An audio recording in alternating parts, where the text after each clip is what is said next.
योग वासिष्ठ महारामायण वैराग्य प्रकरण 10वां सर्ग। राजा का भेजा हुआ प्रतिहार रामचंद्र की चेष्टा को जान के पुनः आके राजा से कहने लगा इत्यादि सब बातों का वर्णन इस 10वें सर्ग में किया गया है। वाल्मीकि जी बोले, वशिष्ठ जी के इतना कहने पर राजा दशरथ ने प्रसन्न मन होकर लक्ष्मण सहित पुत्र रामचंद्र जी को बुलवाया। दशरथ जी बोले, हे प्रतिहार महाबाहु सत्य पराक्रम रामचंद्र को लक्ष्मण सहित धर्मार्थ निर्विघ्नता पूर्वक शीघ्र यहाँ लाओ। इस प्रकार राजा का भेजा हुआ अंतःपुर में जाके और मुहूर्त मात्र में आके प्रतिहार राजा से बोला, हे भुजाओं के बल से संपूर्ण शत्रुओं को दलन करने वाले राजन, रामचंद्र जी अपने मंदिर में ऐसे उदासीन हैं जैसे रात्रि में कमल के भीतर भ्रमर हो। क्षण भर में आता हूँ ऐसा वाणी से कहते हैं और मन में किसी वस्तु की ओर ध्यान कर रहे हैं और उदासीन हैं और किसी के निकट बैठना भी नहीं चाहते। इस प्रकार प्रतिहार के कहने पर राजा ने उनके साथ आए हुए रामचंद्र जी के वृत्त को धैर्य देकर सब बात यथाक्रम से पूछी। रामचंद्र जी कैसे और क्या करते हैं, इस प्रकार राजा के पूछने पर अत्यंत उदास रामचंद्र जी का भृत्य बोला, हे राजन, खिन्न और अत्यंत कुमला गया है जिसका शरीर, ऐसे आपके पुत्र रामचंद्र जी के शरीर के विषय में हम लोग ऐसे दुखी हो गए हैं कि यह केवल अस्थि पंजर धारण कर रहे हैं। कमल के सदृश नेत्र वाले रामचंद्र जी विप्र सहित जिस दिन से तीर्थ यात्रा से आए हैं उसी दिन से उदास हैं। यह अति कुमलाए शरीर वाले रामचंद्र जी हम लोगों के बड़े यत्न और प्रार्थना से अपनी नित्य क्रिया कभी करते हैं और कभी नहीं करते। स्नान, देवार्चन, दान और भोजन आदियों में भी उदास रहते हैं। प्रार्थना से भी तृप्ति पर्यंत भोजन नहीं करते। चंचल अंतःपुर की स्त्रियों के बनाए हुए जो आंगन में दोला चक्र हैं उसमें जैसे वर्षा की धारा के साथ चातक क्रिया करता है ऐसे लीलाओं से क्रिया नहीं करते। जैसे जल्दी स्वर्ग से निकल जाने वाले पुरुष को स्वर्ग आनंद नहीं देता, इसी तरह माणिक्य से जड़ी हुई बाजू और कड़ों की पंक्ति इनको आनंद नहीं देती। जहाँ क्रीड़ा करने वाली स्त्रियों के कटाक्ष रूपी बाण हैं और जहाँ वायु से सुगंध पुष्प जहाँ उड़ रहे हैं, ऐसे लता कुंज में भी अत्यंत शोक युक्त होते हैं। जो द्रव्य उपभोग के उचित, स्वादु, कोमल और मनोहर है, उसी से आंसू से पूर्ण नेत्र के समान अत्यंत खेदित होते हैं। ये मेरे सम्मुख दुख देने वाली पुर की स्त्रियां नाचती हुई क्यों देख पड़ती हैं। इस प्रकार नृत्य विलास में कामनियों की निंदा करते हैं। उत्तम भोजन, शयन, यान, विलास, स्नान और आसन को उन्मत्त के सदृश पसंद नहीं करते। संपत्ति से क्या, विपत्ति से क्या, घर से क्या, मनोरथ से क्या होता है, सब असत है, ऐसा कह के अकेले मौन हो जाते हैं। न हंसी में प्रसन्न होते हैं, न भोग के पदार्थों में आसक्त होते हैं और न कार्यों में विश्वास करते हैं, केवल मौन धारण करते हैं।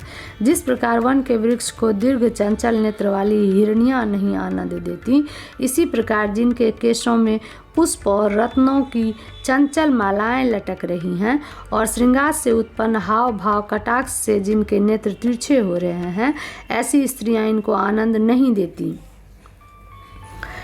एकांत देश में दिशाओं के अंत में नदी के तीरों पर जंगल में ऐसे प्रीति करते हैं जैसे पामरों में बिका हुआ उत्तम मनुष्य। हे राजन, प्रसिद्ध वस्त्र, पान, भोजन और आदान की परांगमुखता से तपस्वी सन्यासी के समान विरक्तता करते हैं।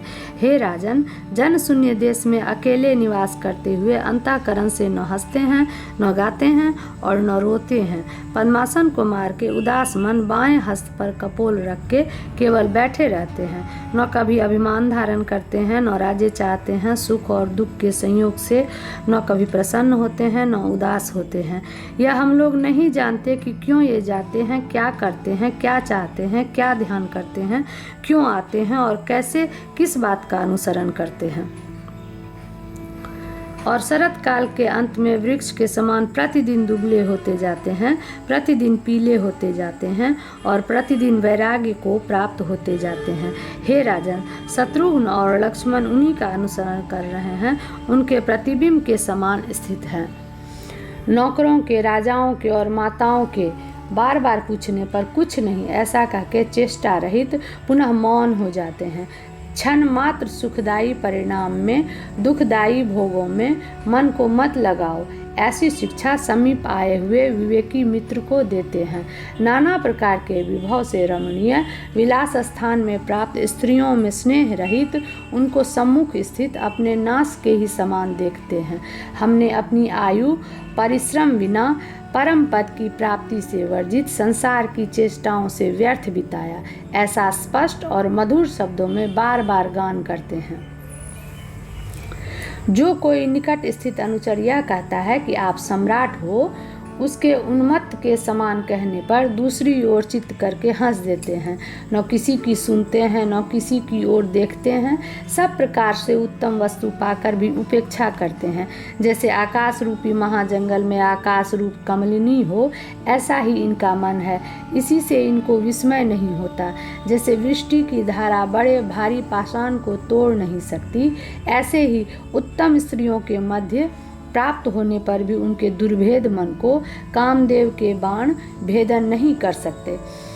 विपत्तियों का मुख्य स्थान ऐसे धन को क्यों चाहता है? ऐसी शिक्षा देकर याचक को सर्वस्व देते हैं।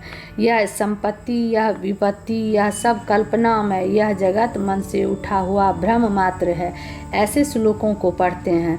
मैं मारा गया, मैं अनाथ हूँ, ऐसा रोता हुआ मनुष्य भी वैराग्य को नहीं प्राप्त होता। यह आश्चर्य है, ऐसा ये कहा करते हैं। रघुवंश रूपी वन में शाल वृक्ष के समान शत्रुघाती रामचंद्र की बार बार ऐसी स्थिति से हम लोग खेदित हो गए हैं। हे कमल नेत्र, हे महाबाहो, ऐसे चित्त वाले रामचंद्र जी के शोक दूर करने के लिए हम लोग क्या करें, यह हम नहीं जानते। आप ही हमारी शरण है। हे प्रभु, कोई राज्य नीति सिखाने वाला राजा अथवा कोई उपदेश देने वाला ब्राह्मण जाए तो उसको अज्ञानी समझ के स्वयं धैर्यवान होकर हंसते हैं और उसका कथन न सुनने से अपमान सा करते हैं। जो यह विस्तार रूप जगत है, यह सत वस्तु नहीं है, और जो बुद्धिगम्य है, मैं हूँ, वह भी सद वस्तु नहीं है। ऐसा निर्णय करके स्थित हैं। न शत्रु में, न आत्मा में, न मित्र में, न राज्य में, न माता में, न संपत्ति में और न विपत्ति में, किसी में उनकी आस्था नहीं है। ये आस्था, आशा, इच्छा और आत्मविश्रांति इनसे शून्य है। न तो मूढ़ी हैं और न मुक्त ही हैं। इसलिए हम लोगों को संताप है।